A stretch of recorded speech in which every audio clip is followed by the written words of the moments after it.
नमस्कार दोस्तों, मैं रामपाल लोधी आज आपके बीच मध्य प्रदेश से संबंधित क्लास लेकर आया हूँ। मध्य प्रदेश बहुत ही महत्वपूर्ण सब्जेक्ट है। जहाँ तक हम बात करें, Madhya Pradesh SI, MPPSC, MP police सभी के लिए इम्पोर्टेंट है। चलो देखें। हाँ, तो आज हम चर्चा करने वाले हैं मध्य प्रदेश से संबंधित। मध्य प्रदेश की स्थापना कैसे हुई, नंबर 1 पॉइंट। क्या क्या परिस्थितियाँ थीं कि मध्य प्रदेश की स्थापना हुई, मध्य प्रदेश की स्थापना कब हुई, मध्य प्रदेश की स्थापना किस आयोग ने की, मध्य प्रदेश की स्थापना जब हुई तब मध्य प्रदेश में कितने ज़िले थे, मध्य प्रदेश में कितने संभाग थे, मध्य प्रदेश की सीमाएं कहाँ कहाँ तक फैली हुई थी, मध्य प्रदेश किन किन स्थितियों में जोड़ या मिलकर बना हुआ, इन सब पर आज हम चर्चा करने वाले हैं मध्य प्रदेश से। तो स्टार्टिंग अगर हम मध्य प्रदेश की करें तो मध्य प्रदेश की सबसे पहले अगर हम छोटी सी आपको जानकारी दे दें, यह हमारे भारत के मध्य में स्थित है। यह हमारे भारत के मध्य में स्थित है, इसलिए इसे हम मध्य प्रदेश कहते हैं। लेकिन मध्य प्रदेश का नाम पंडित जवाहरलाल नेहरू ने दिया था, जो हमारे भारत के प्रथम प्रधानमंत्री रहे। उन्होंने ही मध्य प्रदेश का नाम मध्य प्रदेश दिया। मध्य प्रदेश को हृदय प्रदेश के नाम से भी हम लोग जानते हैं, नदियों का मायका भी कहा जाता है, सोयाबीन प्रदेश के नाम से जानते हैं, टाइगर स्टेट के नाम से जानते हैं। यानी मध्य प्रदेश के बहुत सारे नाम हैं। अब हम थोड़ी शुरुआत करें मध्य प्रदेश की, कि मध्य प्रदेश जो आपको आज वर्तमान स्वरूप दिखाई दे रहा है, हमारे जो मैप अभी हाल हम बनाएंगे बोर्ड पे, वैसा नहीं था वो, उसकी स्थितियाँ कुछ अलग थी। चलो पहले हम चर्चा करते हैं। स्टार्टिंग अगर हम करें तो 1946 से लेकर चलते हैं। 1946 में जब हम आज़ादी की सीढ़ी चढ़ रहे थे, या हम बोल सकते हैं कि आज़ादी की ओर हम पहुंच चुके थे, उसी समय मध्य प्रदेश में, मध्य प्रदेश क्या पूरे भारत में राज्यों को बनाने की स्थितियां चल रही थीं। अर्थात भारत में 562 रियासतें थीं। 562 रियासतें थीं भारत में, और 562 रियासतों को मिटाना और उन्हें एक भारत के तौर पर या एक देश के तौर पर बनाना बहुत ही बड़ी जटिल समस्या थी। लेकिन उस जटिल समस्या से निपटने के लिए हमारे पटेल साहब, सरदार वल्लभ भाई पटेल जी की अहम भूमिका रही। उन्होंने न केवल आज़ादी में अपनी भूमिका निभाई, पूरे भारत को गठित करने में भी उनकी महत्वपूर्ण भूमिका रही। आपको मालूम हो, ये सारी कहानी हम वैसे इतिहास में पढ़ेंगे, लेकिन थोड़ी अब शुरुआत कर रहे हैं तो हम चाहते हैं कि आप थोड़ी देखें कि परिस्थितियाँ कैसी बनी, परिस्थितियों की शुरुआत कैसे हुई। ठीक है ना? तो आपको समझना ज़रूरी है थोड़ा, कि जैसे त्रावणकोर, जोधपुर, भोपाल, हैदराबाद, जूनागढ़, कश्मीर, ये ऐसे प्रांत थे जो भारत में मिलने को तैयार नहीं थे, यह स्वतंत्र रहना चाहते थे। अब इन राज्यों को मिलाने के लिए जो भूमिका सरदार वल्लभ भाई पटेल ने निभाई, हम नहीं मानते कि इनके अलावा कोई भी ऐसा कार्य कर सकता था। इतने बहादुर इंसान थे कि जहाँ प्रेम से बात हो वहाँ प्रेम से बात की, और जहाँ जनता की सहमति की बात हो तो वहाँ जनता की सहमति से, और जहाँ आवश्यकता पड़े तो स्वयं सेना की सहायता से भारत को गठन करने में उन्होंने कोई भूमिका नहीं छोड़ी। ऐसे ही जो प्रांत थे जो आपको नाम बताए भी, जूनागढ़ है, कश्मीर है, भोपाल है, उसके बाद आपका हैदराबाद है, जोधपुर है, त्रावणकोर है। ये ऐसी रियासतें थीं कि जहाँ पर बहुत समस्याएं आ रही थीं भारत में मिलने को। ये डिटेल हम आपको वहाँ बताएंगे जब अपन भारत का इतिहास पढ़ेंगे। अभी हम मध्य प्रदेश की शुरुआत कर रहे हैं तो अपन मध्य प्रदेश पे ही चलते हैं। हाँ, तो यहाँ तक हम पहुँच चुके थे। अब इसके बाद जैसे ही सारी रियासतें मिल गई, पाकिस्तान भी अलग हो गया, भारत भी गठित हो गया या गठित होने की स्थिति पे आ गया, संविधान बनने की शुरुआत होने लगी, तो उसी समय पूरे भारत में एक मांग उठ रही थी कि जो प्रांतीय हैं या जो शासन जिन राजाओं की थी, जिन रियासतों की थी, उन्हीं के आधार पर उन्हें प्रदेश बना दिया जाए। जब मांग ज़्यादा बढ़ने लगी तो फिर माननीय प्रधानमंत्री जी ने हमारे एक आयोग का गठन किया जिसका नाम था धर आयोग। धर आयोग का गठन किया गया और ये गठन हुआ आपका जून 1948। जून 1948 ये हुआ। इस गठन में जो मांग रखी गई थी वो मांग थी कि प्रशासनिक सुविधा के आकार पर राज्यों का गठन किया जाए, प्रशासनिक सुविधाओं के आधार पर।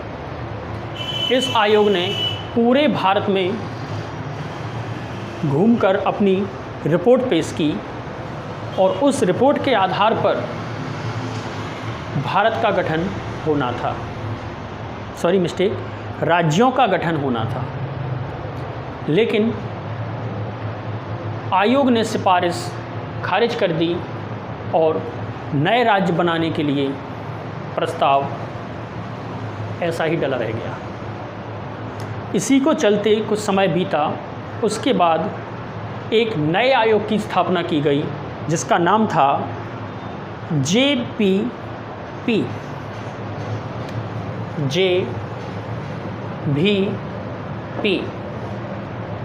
JVP ये दूसरा आयोग बनाया गया राज्य गठन के लिए। पहला आयोग था आपका धर आयोग। पहला आयोग था आपका धर आयोग जो जून 1948 में बनाया गया। और दूसरा जो आयोग बनाया गया JVP, ये कब बनाया गया था आपको? ये बनाया गया आपका अप्रैल 1949 में।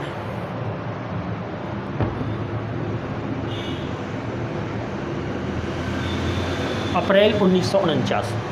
धर आयोग जून 1948 और JVP अप्रैल 1949। ये JVP का मतलब क्या था? जैसे मतलब था पंडित जवाहरलाल नेहरू, ठीक है ना। जैसे मतलब था आपका पंडित जवाहरलाल नेहरू और भी से मतलब था आपका वल्लभ भाई पटेल।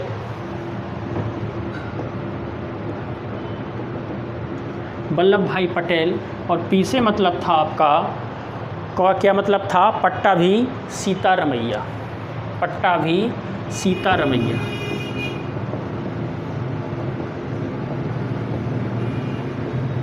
तो ये तीन लोगों ने मिलकर बनाया, पंडित जवाहरलाल नेहरू, वल्लभ भाई पटेल और पट्टाभी सीतारमैया। ये तीन लोगों के नाम पर इस आयोग का नाम रखा गया। इसका उद्देश्य भी वही था कि प्रांतों की स्थापना की जाए, राज्यों की स्थापना की जाए। इस आयोग की रिपोर्ट भी आनी थी और ये भाषा के आधार पर ना होकर वही प्रशासनिक सुविधा के आधार पर था, जिसकी मांग अस्वीकार कर दी गई। इसके बाद स्थिति जो हुई कि जब हमारा संविधान बनकर तैयार हो गया, 26 जनवरी 1950 को हमने लागू कर दिया। बनके तैयार तो हो गया था आपका 2 महीने पहले ही, यानी 26 नवंबर 1949 को। लेकिन हमने उसे लागू नहीं किया। उसका भी कारण है, हम वो इतिहास में पढ़ेंगे, क्योंकि हमें यहाँ वीडियो लंबा हो जाएगा, इसलिए हम डायरेक्ट MP पे ही चल रहे हैं। फिर आगे की स्थिति हम बताएं थोड़ी सी। जब आज़ाद होने के बाद, संविधान लागू होने के बाद भी राज्यों का गठन नहीं किया गया, तो जनता सड़कों पर आना शुरू हो गई। और इसमें जो सबसे आगे थी जो जनता,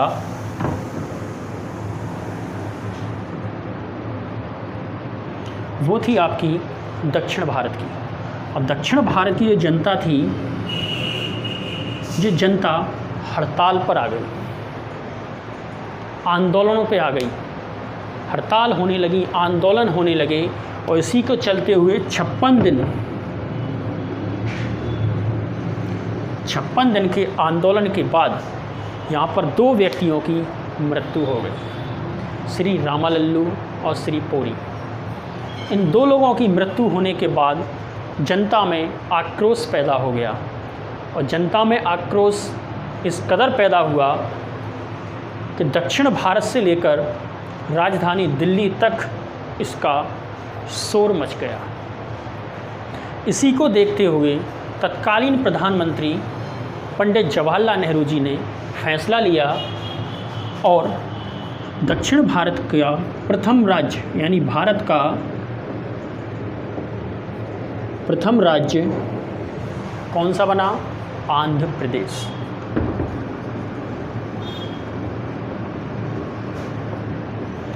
यहाँ रखे रहना, यह भारत का पहला राज्य है जिसका नाम है आंध्र प्रदेश।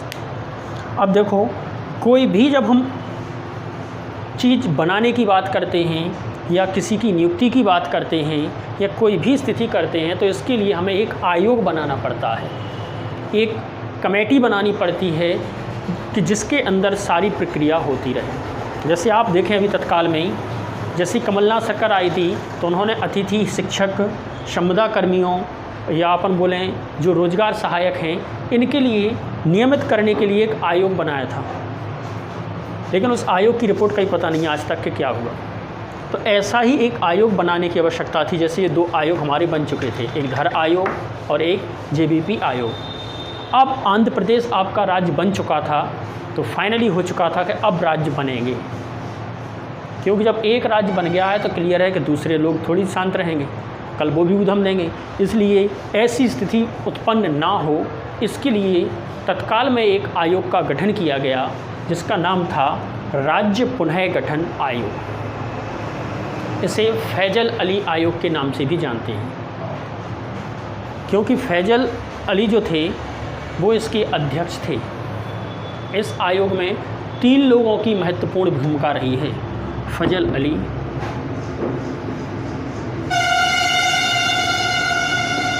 पंडित हृदयनाथ कुंजरू और KM पुणेकर। ये 3 लोग थे। 3 लोगों से अगर हम बात करें तो जो आपके फजल अली थे, फजल अली को अध्यक्ष बनाया गया और KM पुणेकर तथा पंडित हृदयनाथ कुंजरू को इसके सदस्य बनाए गए। यानी 3 लोग थे, 2 सदस्य तथा तीसरे अध्यक्ष।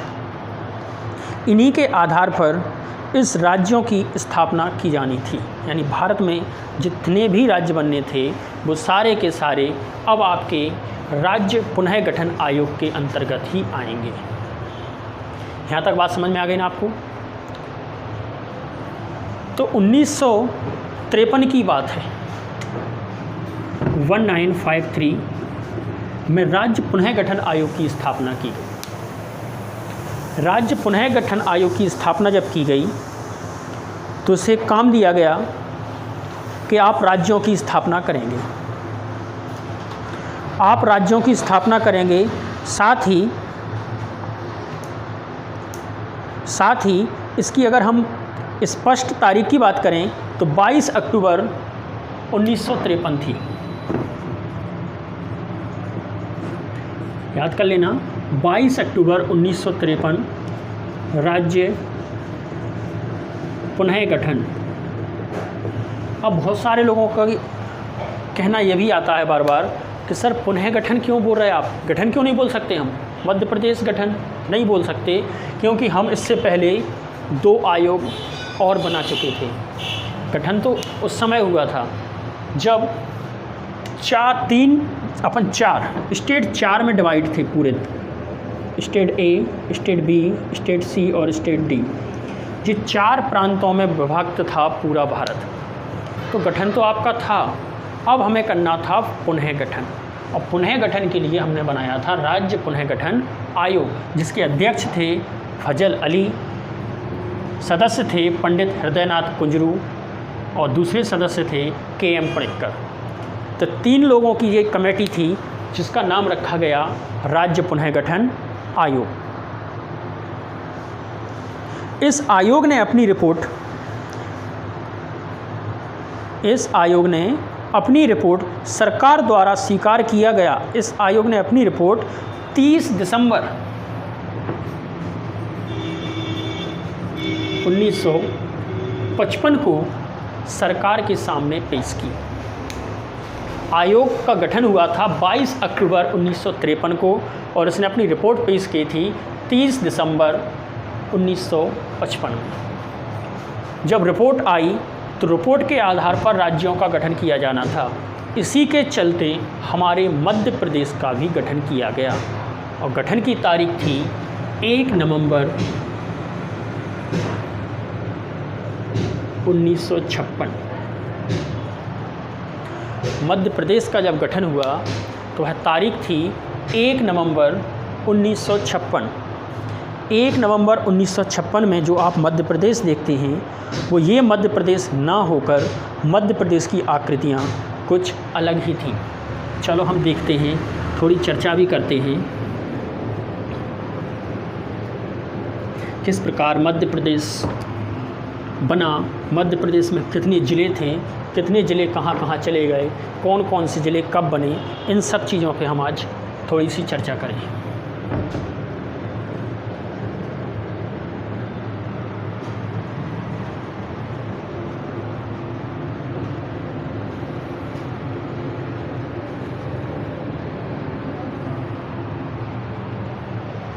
यानी ये आपका छत्तीसगढ़ का क्षेत्र आ गया, समझना आप लोग, क्योंकि उस समय छत्तीसगढ़ सम्मिलित था मध्य प्रदेश में।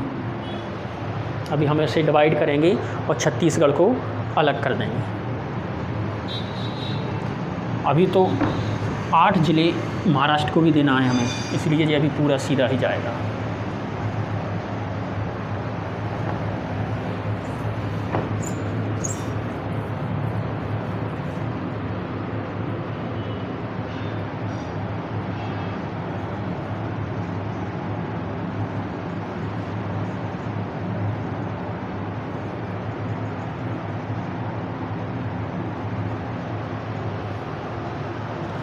जो आप स्थिति देख रहे हैं, ये स्थिति थी मध्य प्रदेश की। थोड़ा और नीचे से कर दें।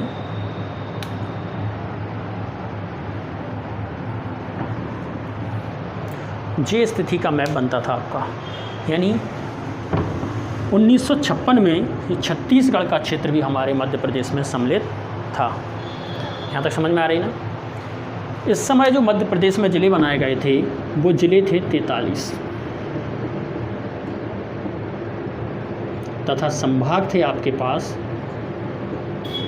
9, यानी 43 ज़िले और 9 संभाग को मिलाकर एक प्रदेश का गठन किया था जिसका नाम था मध्य प्रदेश।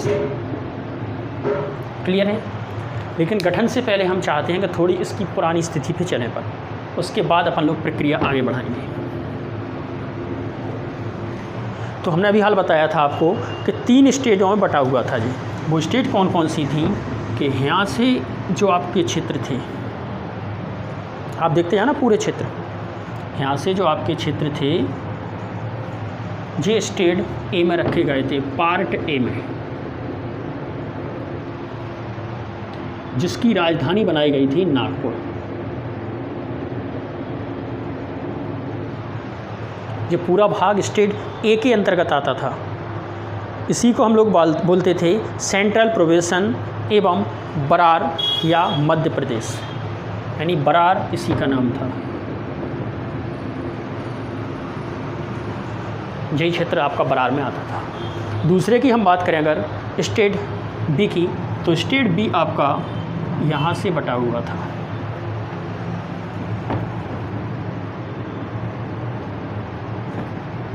ये था आपका स्टेट बी, पार्ट बी, और इसकी राजधानी एक जगह ना होकर दो जगह थी। एक तो थी आपकी इंदौर, यानी 6 माह इंदौर रहती थी और 6 माह रहती थी ग्वालियर, यानी 2 जगह राजधानी रहती थी स्टेट बी की, पार्ट बी की। और जो अब आपका जो शेष रह गया ये था पार्ट सी, और इसकी राजधानी रहा करती थी रीवा। इस प्रकार मध्य प्रदेश डिवाइड था। अब जब मध्य प्रदेश 1 नवंबर 1956 में जब हमारा मध्य प्रदेश की स्थापना हुई, उस समय इन पार्टों को हटाया गया और भाषा के आधार पर, एक चीज़ अच्छे से ध्यान रखे रहना कि यहाँ तक जो 2 आयोग बने थे आपके, धर आयोग या जेबीपी आयोग, वहाँ प्रशासनिक व्यवस्था के आधार पर बनाने की बात हो रही थी, भाषा के आधार पर नहीं हो रही थी। भाषा के आधार पर अस्वीकार कर दिया गया था।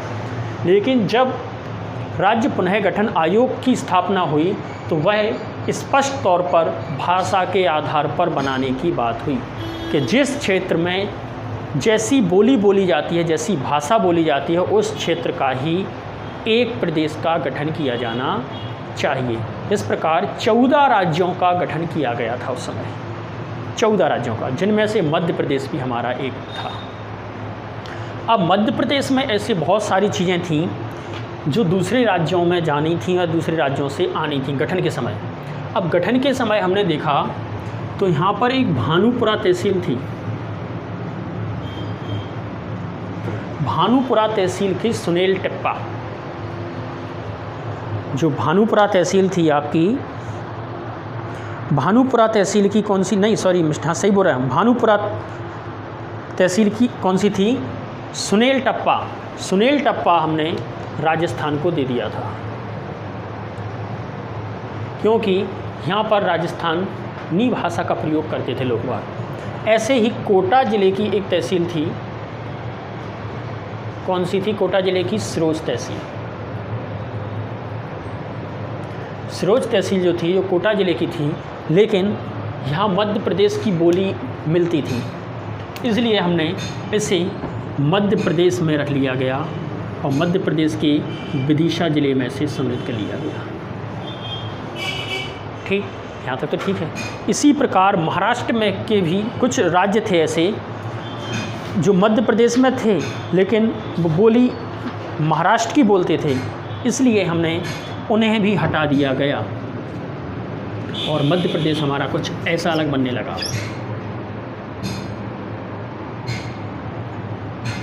यानी यहाँ पे भी आपके मध्य प्रदेश के नीचे एक छोटी सी गौड़ी टाइप की आने लगी, घूम के आने लगा। ठीक, ऐसे बना सकते हैं अपन, आने लगा। अब वो कौन कौन से ज़िले थे, 8 ज़िले थे जो हमने महाराष्ट्र को दे दिए थे। जैसे वर्धे ज़िले का अगर आपने नाम सुना हो तो वर्धा ज़िला जो था वो मध्य प्रदेश में था, लेकिन जब ऐसी स्थिति बनी तो हमें मध्य प्रदेश से उन्हें हटाकर महाराष्ट्र में रखना पड़ा। वो ज़िले थे बुल्ढाना, नंबर 1 बुल्ढाना, दूसरा था आपका वर्धा, तीसरा था आपका भंडारा, चौथा था आपका अमरावती, पांचवा था आपका अकोला। ठीक, इन्हें याद कर लेना क्योंकि अब क्वेश्चन थोड़े अंदर से ही बनेंगे। अकोला, अगला था चंदा और यवतमाल तथा नागपुर। ये 8 ज़िले थे जहां महाराष्ट्री भाषा का प्रयोग किया जाता था, इसलिए इन्हें मध्य प्रदेश से हटाकर महाराष्ट्र में सम्मिलित कर लिया गया और इस प्रकार हमारे मध्य प्रदेश की स्थापना हुई। मध्य प्रदेश की स्थापना हुई 1 नवंबर 1956। 1 नवंबर 1956 को जब स्थापना हुई तब इसकी राजधानी पर प्रश्न उठा कि इसकी राजधानी कहाँ बनाई जाए, क्योंकि अभी जो आपकी राजधानियाँ थीं वो अलग अलग प्रांतों की अलग अलग राजधानियाँ थीं। जैसे कि स्टेट ए की राजधानी आपकी नागपुर थी, स्टेट बी की राजधानी आपकी ग्वालियर और इंदौर थी तथा स्टेट सी की राजधानी आपकी रीवा थी। इस प्रकार अलग अलग राजधानियाँ थीं, लेकिन अब प्रश्न था कि पूरे मध्य प्रदेश की राजधानी कहाँ बनाई जाए। तो मध्य प्रदेश की राजधानी बनाने के लिए हमने सीहोर जिले की एक तहसील थी भोपाल, ध्यान रखे रहना, जब इसे राजधानी बनाया गया उस समय जो है जिला नहीं था, सिर्फ एक तहसील थी, सीहोर जिले की एक तहसील थी। इसी को हमने मध्य प्रदेश की राजधानी घोषित कर दिया।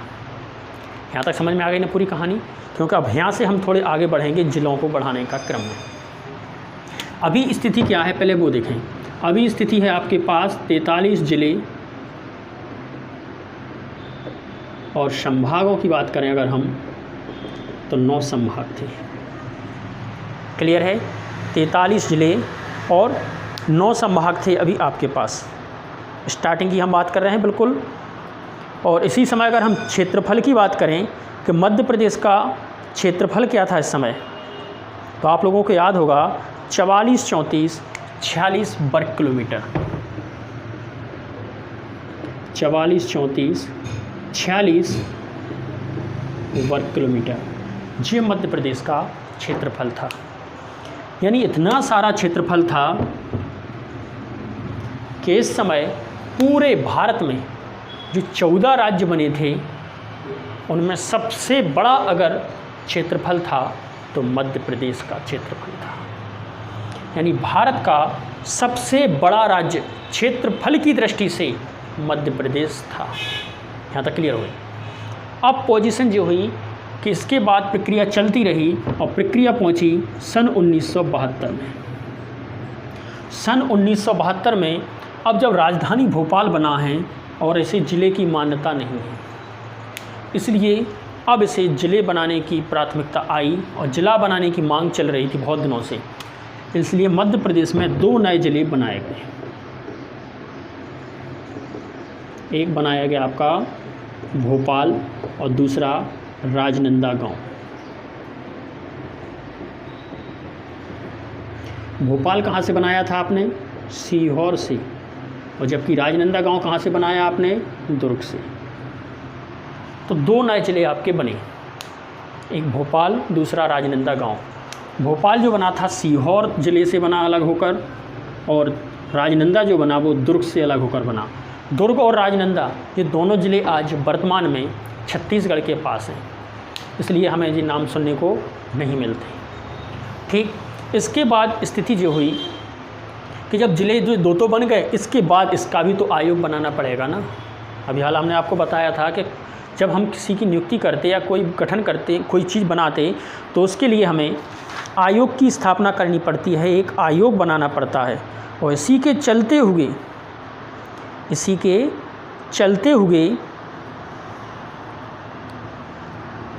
जिलों की संख्या कितनी हो गई अभी आपकी?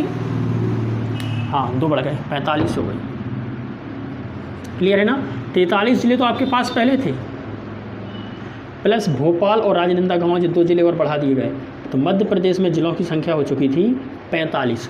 जब 45 हो गई तो अब यहाँ पर एक आयोग की स्थापना करनी थी। तो वो आयोग की स्थापना कब की हमने? 1982 में। जिला गठन आयोग, ऐसा भी बोल सकते हैं हम, क्योंकि यहाँ से अब जिलों की स्थापना होनी है। और इस आयोग की अध्यक्षता किसने की थी? या पुनः गठन हो चुका था 2 जिलों का, तो जिला पुनः गठन आयोग, इसकी स्थापना जो